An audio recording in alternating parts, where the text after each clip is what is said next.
নিত্য নতুন ভৌতিক গল্প শুনতে এখনই সাবস্ক্রাইব করুন আমাদের ইউটিউব চ্যানেল অলৌকিক। আজ আপনাদের জন্য একটি হাড় হিম করা ভৌতিক গল্প, ভাঙা মন্দিরের পাগলটা।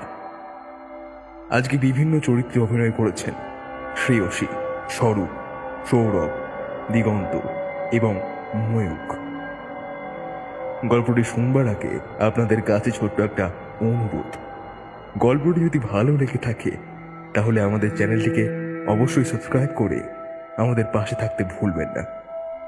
শুরু হচ্ছে আমাদের আজকের গল্প, ভাঙা মন্দিরের পাগলটা।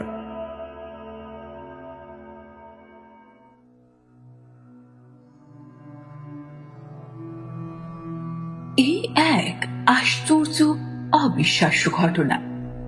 এমনটি বোধহয় কোনো বইয়ের কাহিনীতেও শোনা যায় না।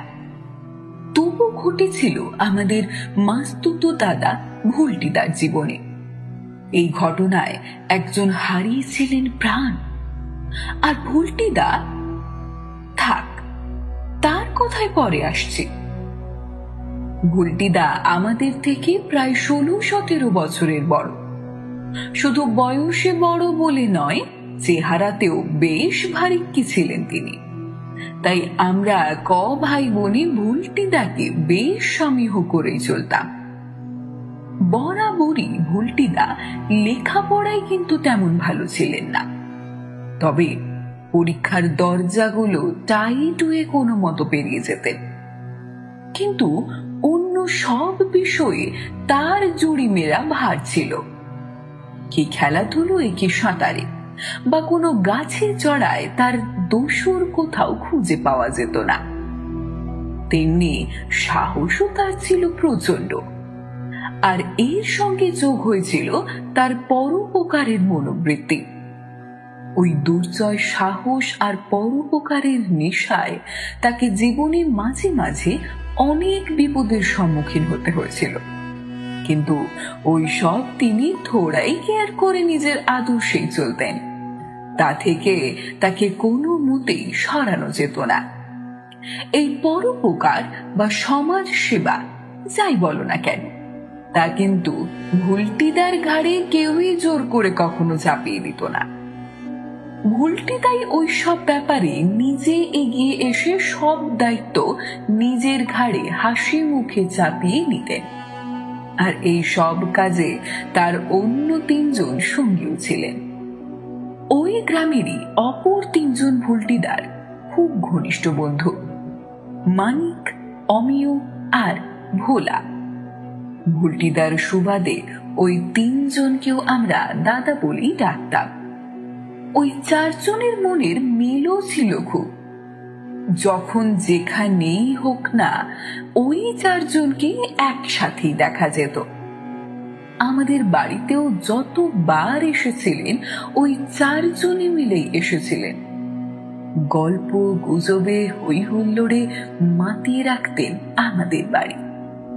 তা যাই হোক, এই কাহিনী শুরু করার আগে একটা কথা এখানে বলে রাখা ভালো। এই ঘটনাটা শুনেছিলাম আমরা মানিকদার মুখ থেকে। তা সে আজ প্রায় কতদিন হয়ে গেল। তবু সেই রাতের ওই 4 জনের ভয়াবহ অভিজ্ঞতা ও তার করুণ পরিণতির কথা আমি আজও ভুলতে পারিনি। মানিকদার মুখে যেমনটি আমি শুনেছিলাম, ঠিক তেমনি হুবহু তা আমি তোমাদের কাছে বলছি। ওই ঘটনাটা ঘটে যাবার পরে বেশ কয়েক মাস কেটে গিয়েছে। উত্তেজনাও অনেকটা থিতিয়ে এসেছে। লোকের মুখে মুখে ওই বিষয়ে আলোচনা তখন প্রায় শোনা যায় না। ঠিক সেই সময়ে একদিন মানিকদা এলেন আমাদের বাড়ি। অনেকদিন পর মানিকদাকে পেয়ে আমরা ভাই বোন উৎফুল্ল হয়ে উঠলাম। যদিও দুঃখের সঙ্গে লক্ষ্য করলাম মানিকদার চোখের দৃষ্টি তখনও স্বাভাবিক হয়ে আসেনি। 2 চোখে তার তখনও রয়েছে উদ্ভ্রান্তির চাহনি। আমি আরো লক্ষ্য করলাম, কথা বলতে বলতে মানিকদা মাঝে মাঝে হঠাৎ চুপ করে যান। তখন আনমনে কি যেন ভাবতে থাকেন। চেহারাও আগের থেকে বেশ রোগা হয়ে গেছে। যাই হোক, মানিকদা বাড়িতে আসতে তাকে খুব যত্ন আত্তি করে আমরা বাড়ির মধ্যে নিয়ে গেলাম। আমাদের সদর ঘরের চেয়ারে বসতে বসতে গম্ভীর গলায় মানিকদা বললেন, কিরে, তোরা সব ভালো আছিস তো? আমরা সমস্বরে বললাম, হ্যাঁ মানিকদা, আমরা সবাই ভালো আছি। তারপর আমি বললাম, ও, আপনি আজ কতদিন পরে এলেন বলুন তো? আমার কথা শুনে মানিকদা ধীরে ধীরে মাথা নাড়তে নাড়তে বললেন, হ্যাঁ, তা বেশ কয়েক মাস পরেই এলাম। এই বলে আমাদের সকলের মুখের ওপর একবার চোখ বুলিয়ে তারপর দীর্ঘশ্বাস ফেললেন। আমি কিছুক্ষণ ইতস্তত করে শেষকালে মরিয়া হয়ে বলে ফেললাম, আচ্ছা মানিকদা, সেই রাত্রির ঘটনার কথা আমাদের কিছু বলবেন? আমার কথা শুনে মানিকদা শিউরে উঠে বলে, আর তোরা কি তা শুনিসনি? আমি আমতা আমতা করে বললাম, হ্যাঁ তা শুনেছি বটে, সে তো অন্য লোকের মুখে। সেই ঘটনার পরে আপনার বা অমিয়দার সঙ্গে আর তো দেখা হয়নি। আপনারা তখন অসুস্থ হয়ে ডাক্তারের কাছে চিকিৎসাধীন ছিলেন, আর আমিও সেই ঘটনার পরে মাসিমার বাড়িতে খুব একটা যাই না। তাই আজ যখন আপনার সাথে দেখাই হয়ে গেল, তখন সেই রাত্রির ঘটনাটা আপনার নিজের মুখ থেকেই শুনতে আমার খুব কৌতূহল হলো। আপনার যদি কোনো আপত্তি না থাকে তাহলে যদি আপনি আমাদের শোনান। আমার আবদার শুনে মানিকদা বেশ কিছুক্ষণ চুপ করে বসে রইলেন। পরে ধীরে ধীরে আমাদের লক্ষ্য করে বললেন, তোরা একান্তই যদি শুনতে চাস তাহলে আমাকে বলতেই হবে। শোন তাহলে, আমি গোড়া থেকেই বলি। এই বলে মানিকদা চেয়ারটায় নড়ে চড়ে বসলেন। আমি ও আমার ভাই বোনেরা মানিকদাকে ঘিরে কেউ বসে কেউ দাঁড়িয়ে কিছু বইপত্র নিয়ে সেদিন সন্ধে থেকে পড়তে বসেছি। অন্য কোনো দিকে মন নেই। এক মনে সামনে খোলা বইয়ের পাতায় দৃষ্টি রেখে পড়ে চলেছি। তোরা তো জানিস আমাদের গ্রামটায় বেশি লোক বসতি নেই, তাই সন্ধ্যের পরেই রাস্তাঘাট বেশ ফাঁকা হয়ে আসে। গ্রামস্থ লোকজন সন্ধ্যের আগেই নিজের নিজের কাজকর্ম সেরে যে যার বাড়ির মাঝেই আশ্রয় নেয়। তাই রাত গভীর হওয়ার আগেই আমাদের গ্রামে নেমে আসে গভীর রাতের নীরবতা। ওই নীরবতার মাঝেই আমার পড়াশোনা তখন বেশ জমে উঠেছে। ঠিক সেই সময়ে শুনলাম আমাদের বাড়ির বাইরে থেকে ভুলটি আমায় ডাকছে। মানিক, এই মানিক, বাড়ি আছিস? ভুলটির গলার শব্দ পেয়ে আমি পড়া থামিয়ে আমার পড়বার টেবিলের উপরে রাখা রিস্টওয়াচের দিকে তাকিয়ে দেখি তখন 6:30 বাজে। কার্তিক মাস, তাই 6:30তেই বাইরে বেশ অন্ধকার ঘনিয়ে এসেছে। ভুলটির গলার শব্দ শুনে বাড়ির বাইরে বেরিয়ে দেখলাম অন্ধকারে সে দাঁড়িয়ে রয়েছে। আমি তাকে জিজ্ঞেস করলাম, কি রে, কি ব্যাপার? আর বলিস না মানিক, একটা বড্ড ঝঞ্ঝাটে জড়িয়ে পড়েছি, তাই তোর কাছে ছুটে এলাম। আমি হাসতে হাসতে বললাম, বিনা ঝঞ্ঝাটে তোর কোন দিনটাই বা কাটে বল? তা যাই হোক, কি ব্যাপার বলতো? তার আগে আয়, ঘরে এসে বস। ভুলটি বাধা দিয়ে এক নিঃশ্বাসে বলল, না না, এখন বসবার একেবারে সময় নেই ভাই। ভোলা আর অমিও এতক্ষণ বোধহয় বাঁশ কেটে খাটুরি তৈরি করে ফেলেছে।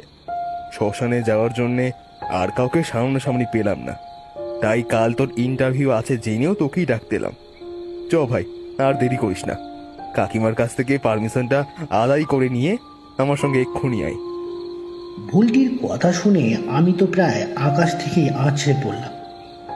অবাক হয়ে বললাম, মায়ের কাছ থেকে অনুমতি নিয়ে না হয় তোর সঙ্গে এক্ষুনি শ্মশানে যাচ্ছি, কিন্তু ব্যাপার কি বলতো? কে মারা গেছে? কই, আমাদের এখানে এমন কোনো মরণাপন্ন রুগীর খবর আগে তো শুনিনি। ভুলটি তাড়াতাড়ি বলে উঠল, না না, আমাদের গাঁয়ের কেউ নয়। আরে ওই যে সেই পাগলটা যে কদিন আগে ওই ভাঙা শিব মন্দিরে এসে আস্তানা নিয়েছিল, সেই মারা গিয়েছে। ভুলটির কথা শুনে আমি চমকে উঠলাম। বললাম, সে কি? আহারে, পাগলটা মরে গেল? আচ্ছা, তুই একটু দাঁড়া, আমি এক্ষুনি তোর সঙ্গে বের হচ্ছি। শুধু এই ব্যাপারটা মাকে একবার জানিয়ে আসি। এই বলে ঘরের দিকে যাবার জন্যে পা বাড়াতেই ভুলটি আমায় বাধা দিয়ে বলল, কিন্তু তাতে তোর কোনো ক্ষতি হবে না তো? কালকে তোর ইন্টারভিউ আছে। না না, ও তো কাল বেলা 2টোর পর হবার কথা আছে, আমি সময়টা ম্যানেজ করে নিতে পারবো। আচ্ছা, তুই একটু অপেক্ষা কর, আমি এক্ষুনি আসছি। এই বলে আমি বাড়ির মধ্যে চলে গেলাম।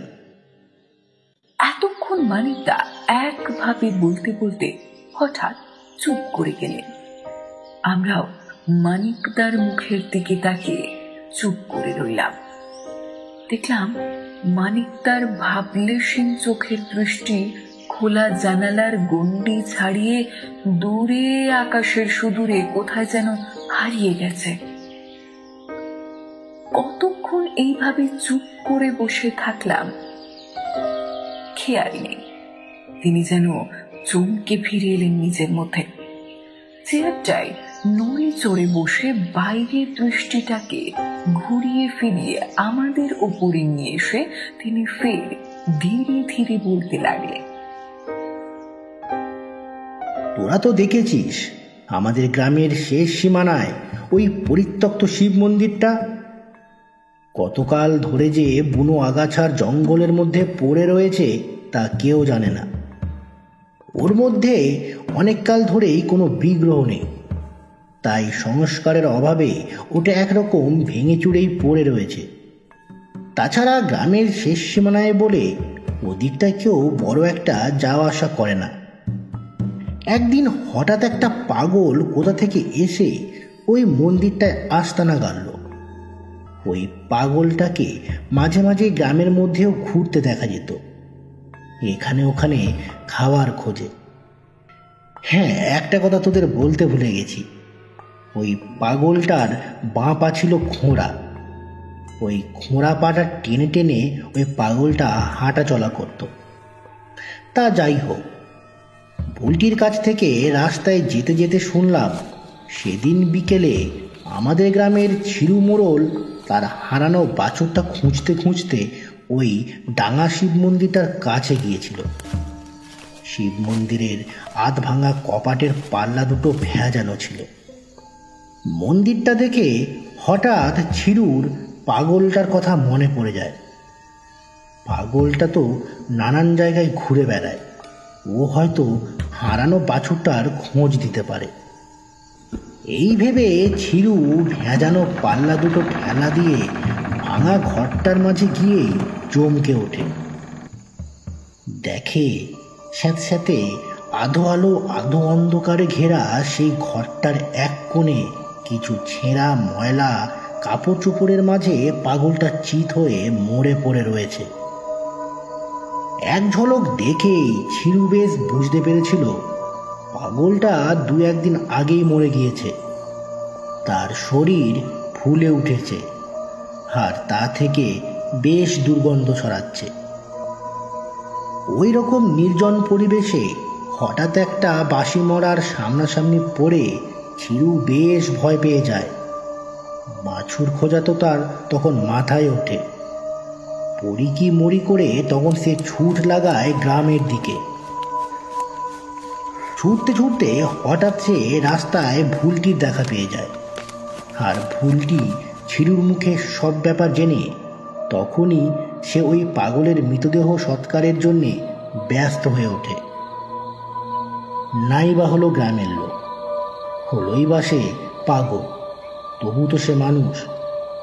একটা মানুষের মৃতদেহ শিয়াল কুকুরের খোরাক হবে, ভুলটি এটা কোনো মতেই সহ্য করতে পারেনি।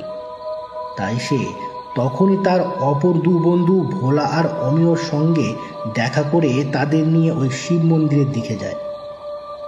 ভোলা আর অমিয়কে বাঁশ কেটে মৃতদেহ বহনের জন্য খাটুলি তৈরি করতে বলে পরে সে আমার কাছে আসে। রাস্তায় যেতে যেতে ভুলটির মুখে এতক্ষণ আগের ঘটনাগুলো শুনছিলাম। কার্তিকের শীতের প্রথম রাতের ঠান্ডায় কেমন যেন একটা শিরশিরানি ভাব শরীরের উপরে খেলে যাচ্ছে। ঘন আগাছার মাঝে পায়ে চলা গুড়ি পথটার উপর মাঝে মাঝে বুলটির হাতের টর্চের আলোটা এদিক ওদিকে ঝলকে উঠছে। চারিদিকে নিঝুম নীরব। এই বলে মানিকদা আবার হঠাৎ চুপ করে গেলেন। আমি মানিকদার মুখের দিকে কিছুক্ষণ তাকিয়ে থেকে পরে ধীরে ধীরে বললাম, তারপর কি হলো মানিকদা? আমার গলার শব্দে মানিকদা কেমন যেন চমকে উঠলেন। আমার দিকে তারপরে চোখ দুটো বড় বড় করে চেয়ে বললেন, হ্যাঁ, কি বলছিস? আমি বললাম, তারপর কি হলো? মানিকদা আবার চুপ করে তার কাহিনীর সেই খুঁজে নেওয়া খেই ফের পেতে বলতে শুরু করলেন। ও হ্যাঁ, তারপর কি হলো বলছি। শিব মন্দিরে পৌঁছে দেখলাম একটা কালি পড়া জ্বলন্ত লণ্ঠনের সামনে বসে ভোলা আর অমিয় সদ্য কেটে আনা কাঁচা বাঁশ দিয়ে দড়ি বেঁধে একটা বেশ খাটুলি তৈরি করেছে। খাটুলিটা প্রায় শেষ হয়ে এসেছে। আমাদের দেখে ভোলা বলে উঠল, এই যে ওরা এসে গেছে। তারপর ভুলটির দিকে চেয়ে বলল, কি রে, মানিককে নিয়ে এলি, আর কাউকে পেলি না? ভুলটি বলল, না রে, এত তাড়াতাড়ি আর কাউকে জোগাড় করতে পারলাম না। তাছাড়া মানিকও রাজি হয়ে গেল। তা তোরা তো দেখছি খাটুলিটা বেঁধে ফেলেছিস। ভুলটির মুখের কথা কেড়ে নিয়ে অমিয় বলল, আর দেরি করে কি হবে, তাড়াতাড়ি ফিরতে হবে তো। শিব মন্দিরের যে ঘরটায় পাগলটা মরে পড়েছিল সেই ঘরটার দিকে যেতে যেতে ভুলটি আমাদের বলল, আই, মরাটাকে নিয়ে আসি। এই বলে টর্চের আলো জ্বেলে ভুলটি সেই ঘরটার মাঝে ঢুকল। আমরা তিনজনে গেলাম তার পিছু পিছু। টর্চের আলোয় দেখলাম পাগলার মৃতদেহটা চিত হয়ে একরাশ ময়লা ছেঁড়া কাপড় চোপড়ের উপর পড়ে রয়েছে। এক পলক দেখেই বুঝলাম বেশ কয়েকদিনের বাসি মরা। ওহ, এই জন্য এই পাগলটাকে আজ কয়েকদিন আমরা গ্রামের মধ্যে ঘুরতে দেখিনি। কবে মারা গেছে কে জানে। মন্দিরের কপাটটা নেহাত ভিতর থেকে বন্ধ ছিল না, তাই না হলে হয়তো শিয়াল কুকুরে খেয়ে যেত। মৃতদেহ থেকে অসহ্য দুর্গন্ধ ছড়াচ্ছিল। আমাদের সকলের কাছেই একটা করে গামছা ছিল, তাই জড়িয়ে আমরা আমাদের নাক ঢেকে নিলাম। দেহটাকে বাইরে নিয়ে যাওয়ার জন্যে এই সময় ভোলা আর অমিয় দুজনে দেহটার দুদিক ধরে তুলতে লাগলো। কিন্তু কিছুটা তুলে অমিয় বলে উঠল, আরে বাবা, দেহটা কি ভারী, মানি তুইও একটু হাত লাগা। ওর কথা শুনে আমিও ওদের সঙ্গে হাত লাগালাম। আর ঠিক তখনই আমার কেমন যেন আশ্চর্য লাগলো। সত্যি দেহটা অস্বাভাবিক রকমের ভারী। এর আগে আমাদের দলের সঙ্গে আমিও তো কত মরা পোড়াতে নিয়ে গিয়েছি, কিন্তু এই খেতে না পাওয়া পাগলের মরার মতো এত ভারী মরা এর আগে কখনো তো আমি দেখিনি। ব্যাপারটা তখন এত গুরুত্ব না দিলেও আমার মনে কিন্তু ভালো ঠেকেনি। যাই হোক, শেষে ভুলটিও এসে আমাদের সঙ্গে যোগ দিল। এক হাতে টর্চটা ধরে রেখে আরেক হাতে আমাদেরকে সাহায্য করল। অমনিভাবে চারজনে আমরা ওই পাগলাটার মৃতদেহ শিব মন্দিরের বাইরে নিয়ে এসে খাটুলিতে রাখলাম। দেহটা খাটুলির সঙ্গে দড়ি দিয়ে ভালোভাবে বাঁধতে লাগলো ভোলা। সে বাঁধতে বাঁধতে বলল, আমি বলছি কি, এই মরাটাকে শ্মশান পর্যন্ত নিয়ে গিয়ে কাজ নেই, যা ভারী। ভোলার কথা শুনে ভুলটি বলল, তুই ঠিকই বলেছিস, কথাটা আমি ভাবছিলাম। এমন ভারী মরা আমি এর আগে কখনো দেখিনি। একে গ্রামের ওধারে শ্মশানে আমাদের 4 জনে বয়ে নিয়ে যেতে হলে বেশ কষ্ট হবে, তা বুঝতে পারছি। তার চেয়ে আমি বলি কি, ওই পাশে খালটার ধারে পোড়ানোর ব্যবস্থা করা হোক। তোরা কি বলিস? এই রকম অস্বাভাবিক ভারী মরার জন্যে আমরা আশ্চর্য হয়ে উঠলেও তা নিয়ে কিন্তু পথে কেউই আলোচনা করিনি। যাই হোক, সেই অন্ধকার রাতে আমরা একটা টর্চ আর একটা কালি পড়া লণ্ঠনের আলোয় ঝোপ জঙ্গল আর আগাছা মারিয়ে কোনো মতে এসে পৌঁছালাম সেইখানে। মৃতদেহ শুদ্ধ খাটুলিটা নামিয়ে রাখতে রাখতে ভুলটি গামছা দিয়ে মুখের ঘাম মুছতে মুছতে বলল, ভোলা আর অমিও মরা আগলে থাকুক, আমি আর মানিক ওই দিকের জঙ্গলটা থেকে কাঠ কেটে নিয়ে আসি। এই কথা শুনে ভোলা বলল, না না, তাতে অনেক দেরি হবে। তোরা বরং 3 জনে যা, আমি একাই এখানে থাকছি। আমি বললাম, সে কি, এই অন্ধকার রাতে এরকম জায়গায় একটা অচেনা মরাকে আগলে তুই একা থাকবি? তোর ভয় করবে না? আমার কথা শুনে ভোলা মুখ ঝাঁটা দিয়ে বলে উঠল, মেলা বকিস নি তো মানকে।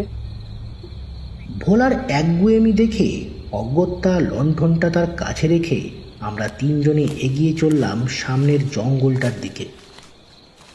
ভুলটি এগিয়ে চলল তার হাতের টর্চটা জ্বালিয়ে, আর আমরা দুজন দুটো কাটারি হাতে নিয়ে তার পিছনে পিছনে চলতে লাগলাম। খানিক দূরে এগিয়ে আমি একবার পিছনের দিকে তাকিয়ে দেখলাম লণ্ঠনের আবছা আলোর মাঝে হাঁটুলিটাকে সামনে রেখে ভোলা বসে রয়েছে আমাদের দিকে তাকিয়ে।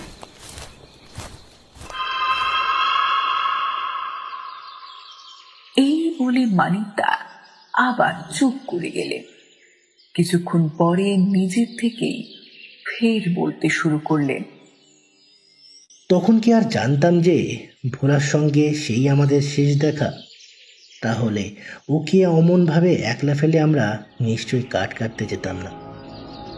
যাক, হ্যাঁ, যা বলছিলাম, রাতের নিস্তব্ধতা ভেঙে আমার আর অমিয়র হাতের দুটো কাটারি পড়ছিল একটা বুড়ো আম গাছের দুটো মোটা ডালের উপর। গাছটা থেকে কিছু দূরে দাঁড়িয়ে ভুলটি মাঝে মাঝে টর্চটা জেলে দেখে নিচ্ছে ডাল দুটোই কতখানি কাটা হলো। গাছ কাটার খটখট শব্দ ছাড়া আর কোথাও কোনো শব্দ নেই। রাত বাড়ছে, ঝাঁঝা করে একটা আওয়াজ হচ্ছে ঝিঝি পোকার। চারিদিকে ঝিঝি পোকার ঝিঝি শব্দ। ডালটা কাটতে কাটতে মাথার উপরে তাকিয়ে দেখলাম মাঝে মাঝে ঘন পাতায় ঘেরা গাছপালার ফাঁক দিয়ে নিকষ কালো আকাশের টুকরো টুকরো বুকে ছড়িয়ে ছিটিয়ে রয়েছে অনেক তারা, যেন বোবা চোখে নিচে পৃথিবীর দিকে তাকিয়ে রয়েছে। ওরা যেন আসন্ন কোনো বিপদের ইঙ্গিতে নিখর হয়ে গেছে। ভুলটি আমাদের তাড়া দিয়ে বলল, নে, একটু তাড়াতাড়ি হাত চালা, ওদিকে ভোলা একা বসে রয়েছে অনেকক্ষণ। ভুলটির কথা বলা প্রায় শেষ হওয়ার সঙ্গে সঙ্গে রাতের নীরবতাকে ভেঙে খান খান করে দিয়ে একটা ভয়ার্ত গলার আর্তনাদ জেগে উঠল। ওই রক্তহীন করা আর্তনাদটা একবার মাত্র উঠেই থেমে গেল। আর্তনাদটা শুনবার সঙ্গে সঙ্গে ভুলটি উত্তেজিত কণ্ঠে বলে উঠল, ওরে, ও যে ভোলার গলার শব্দ, ও ভয় পেল কেন? এই বলে আর মুহূর্ত মাত্র কালক্ষেপ না করে যেদিকে আমরা ভোলাকে মৃতদেহটা পাহারায় রেখে এসেছিলাম সেদিকে লক্ষ্য করে ঊর্ধ্বশ্বাসে দৌড়াতে শুরু করলো। আমরাও গাছ কাটা থামিয়ে তাকে অনুসরণ করে ছুটতে লাগলাম। ঝোপঝাড়ে ডিঙিয়ে মাঠের এবড়ো খেবড়ো মাটির চাঙড়ে হোঁচট খেতে খেতে কয়েক মিনিটের মধ্যেই আমরা সেই জমিটার কাছে এসে পৌঁছে গেলাম। সেইখানেই পৌঁছে আমরা 3 জনই একসঙ্গে চমকে উঠে বিস্ফারিত দৃষ্টিতে চেয়ে দেখলাম জ্বলন্ত লণ্ঠনটা মাটিতে উল্টে পড়ে তখনও দপদপ করে জ্বলছে। আর সেই আবছা আলোয় আরও দেখলাম লণ্ঠনটা থেকে কিছুটা দূরে মাটিতে ভোলা ঘাড় গুজে পড়ে রয়েছে। তার চোখ দুটো অস্বাভাবিকভাবে বাইরে ঠেলে বেরিয়ে এসেছে। দেখেই বেশ বুঝতে পারা যায় তার দেহে আর প্রাণ নেই। যেন সে কোনো এক মহাভয়ঙ্কর কিছু থেকে ভীষণ ভয় পেয়ে ছুটে পালাতে গিয়ে মাটিতে পড়ে সঙ্গে সঙ্গে প্রাণ হারিয়েছে। এই লোমহর্ষক হৃদয় বিদায়ক দৃশ্য দেখে কিছুক্ষণের জন্যে আমরা তিনজনই যেন পাথরে পরিণত হলাম। সহসা আমার দৃষ্টি কিছু দূরে অন্ধকারের মাঝে পড়ে থাকা খাটুনিটার উপর পড়তেই একটা ভীত আর্তনাদ আমার কণ্ঠ চিরে বেরিয়ে এলো। চকিতে আমার দৃষ্টিকে অনুসরণ করে ভুলটির হাতের টর্চের আলোটা খাটুলির উপর পড়তেই আমরা পরিষ্কার দেখতে পেলাম খাটুলিটা শূন্য। মৃতদেহটা সেই খাটুলিতে নেই। কেবলমাত্র মৃতদেহ বাঁধবার দড়িগুলো ছিন্ন ভিন্ন হয়ে আশেপাশে ছড়িয়ে রয়েছে। এই অবিশ্বাস্য দৃশ্য দেখে আমাদের তিনজনের বোধশক্তি লুপ্ত হয়ে এলো। এ কি করে সম্ভব? একটা পুরনো বাসি মরা শক্ত দড়ি দিয়ে খাটুলির সঙ্গে বাঁধা কোথায় গেল? দড়িগুলোই বা ছিঁড়ল কে? মৃতদেহটার খোঁজে ভুলটির হাতের টর্চের আলোটা আশেপাশের ঝোপঝাড়ের উপর দিয়ে দ্রুত ঘুরতে লাগলো। টর্চের আলোয় ঠিক এই সময়ে আমাদের সকলেরই একসঙ্গে নজরে এলো আমাদের থেকে বেশ কিছুটা দূরের একটা ঝোপের মাঝে কে যেন ছায়া মূর্তির মতো মিলিয়ে গেল। খানিকের জন্য হলেও আমরা পরিষ্কার দেখতে পেলাম মূর্তিটা তার বাঁ পাটা টেনে টেনে চলছে। সেই দেখে ভুলটি একটা চিৎকার ছেড়ে সে মূর্তিকে লক্ষ্য করে ছুটে যেতে যায়। আমি আর অন্য তাকে চাপটে ধরে ভয় বিহল কণ্ঠে বললাম, ভুলটি যাসনি, ভুলটি যাসনি। কিন্তু কে শোনে কার কথা? ভুলটির শরীরে তখন হাতির বল। আমাদের দুজনকে এক ঝটকায় ঠেলে ফেলে দিয়ে সে চিৎকার করে উঠল, কে তুই? তারপর ওই ঝোপটার দিকে ফিরে উন্মাদের মতো ছুটে চলল সেই মিলিয়ে যাওয়া ছায়া মূর্তিটাকে লক্ষ্য করে ঝোপটার দিকে। দেখতে দেখতে ভুলটিও তার টর্চের আলো ঢাকা পড়ে গেল ঝোপটার পাশে। তবে এই মুহূর্তে ভুলটিকে আমাদের অনুসরণ করে যাওয়া উচিত কি না এই কথা আমি অমিয়কে জিজ্ঞেস করতে চাচ্ছি। ঠিক সেই সময়ে ওই ঝোপটার ওপাশে জেগে উঠল একটা অমানসিক হাসি। রক্ত জল করা সেই হাসির শব্দ যেন নরকের গর্ভ থেকে জেগে উঠে রাতের নীরবতাকে ভেসে খান খান করে ছড়িয়ে পড়ল আকাশে বাতাসে। কি বিভৎস সেই হাসি! বিশ্ব চরাচর যেন চমকে উঠল সেই হাসির শব্দে। নিমেষে হৃৎপিণ্ডের গতি যেন স্তব্ধ হয়ে গেল সেই শব্দের ভয়াবহতায়। আমাদের পা মাটিতে আটকে গেল। আমরা দুজনে বিস্ফারিত চোখে সেই ঝোপটার দিকে চেয়ে পাথরের মূর্তির মতো দাঁড়িয়ে রইলাম। ওই হাসির শব্দটা যেন আকস্মিকভাবে উঠছিল, তেমনি হঠাৎই সেটা থেমে গেল মাত্র কয়েক সেকেন্ডেরই মাঝে। একটা পাথরের মতো দম বন্ধ করা কঠিন নীরবতা চেপে বসলো সেই ঘন অন্ধকারের মাঝে। আমরা প্রতি মুহূর্তে উন্মুখ হয়ে রইলাম ভুলটির গলার শব্দ শোনার জন্য, কিন্তু না, তার কোনো শব্দ, কোনো ভয়ার্ত আর্তনাদ বা অন্য কোনো কিছু শব্দ ভেসে এলো না সেই ঝোপটার কাছ থেকে। আমরা বহুক্ষণ সেই ঝোপটার দিকে চেয়ে বোকার মতো দাঁড়িয়ে রইলাম। সেই দিকে এগিয়ে যেতে মন আমাদের চাইল না। সেই অশুভ ঝোপটার ওপাশে এতক্ষণ যে কি নারকীয় নাটকের দৃশ্য অভিনীত হলো তা আমরা জানতেও পারলাম না। একটা ভয়ের শীতল স্রোত মেরুদণ্ড বেয়ে শিরশির করে নামতে লাগলো নিচের দিকে। কতক্ষণ পরে সম্বিত ফিরে পেয়ে সামনে চেয়ে দেখলাম লণ্ঠনটা নিভে গেছে কখন। ভোলার মৃতদেহ তখনও একইভাবে পড়ে রয়েছে সেই শূন্য খাটুলিটা। আর ভুলটিটা তার ভাগ্যে যে কি ঘটেছে তা কে জানে। টোলার দেহটা সে রাত্রে আমরা দুজনে ভয়ে কাঁপতে কাঁপতে ভোলার দেহটা নিয়ে কি করে যে গ্রামে পৌঁছালাম তা একমাত্র ঈশ্বরই জানেন।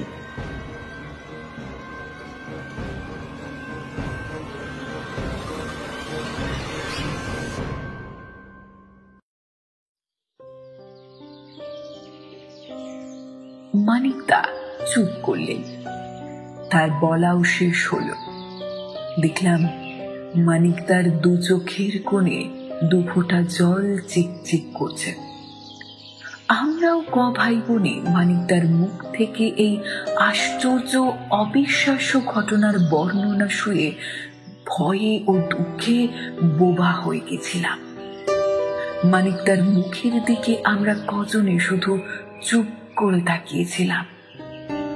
জানি এই ঘটনার পর মাসিমাদের গ্রাম সহ সারা মহল্লা তোলপাড় হয়ে উঠেছিল।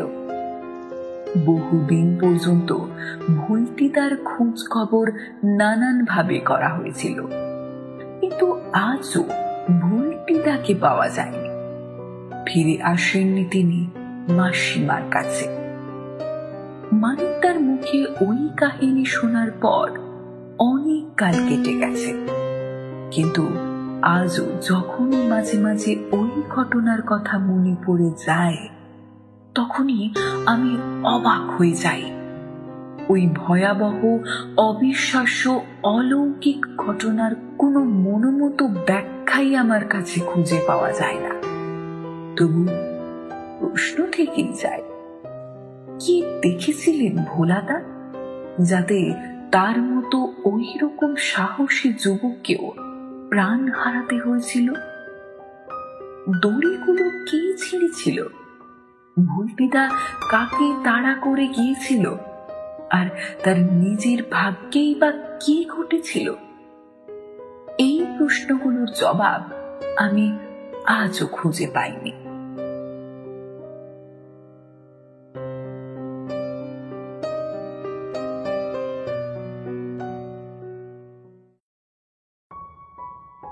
শেষ হলো আমাদের আজকের গল্প, ভাঙা মন্দিরের পাগলটা। আশা করছি গল্পটি আপনাদের সম্পূর্ণ মনোরঞ্জনে সাহায্য করেছে। এইভাবেই নিত্য নতুন ভৌতিক গল্প নিয়ে ফিরে আসবে অলৌকিক। ততদিন ভালো থাকুন, সুস্থ থাকুন এবং শুনতে থাকুন অলৌকিক।